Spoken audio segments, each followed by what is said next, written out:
Ассалому алейкум, ҳамдиёрони азиз, иштирокчиёни канали Экоҳаёт. Умедворам ҳамагӣ хуб ҳастед. Ҳамдиёрони азиз, мана 5 тонна биёгумuz барои шинонидани дарахтони гелос ба шаҳри Конибодом ва деҳаи Ҷигдалик Ҳоҷибобова 5 тонна барои шинонидани дарахтони гелос. Мана халтаҳои мо бародаро мана маҳкамакон ба 5 тонна. Шахсоне ки хоҳиш херидорӣ кардани кирми телефони ва биёгумуси аласифат ҳастанд, маҳрамат ба рақамҳои мо занг занед. Ба саволҳои худ пурра ҷавоб гиред, баъдан херидорӣ кунед. Саломат бошед.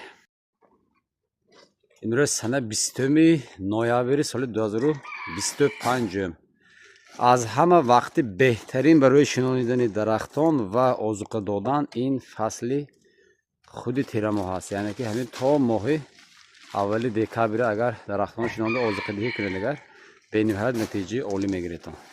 Маҳкамакон ҳаста бардошта монед. Ҳоҷибои 175 халта биёгумуз ба Ҷигдалик Ҳоҷибоб рафт. Як қатори охирона 31та, 4 қатори пешаш 36тагӣ. Обши 175 халта.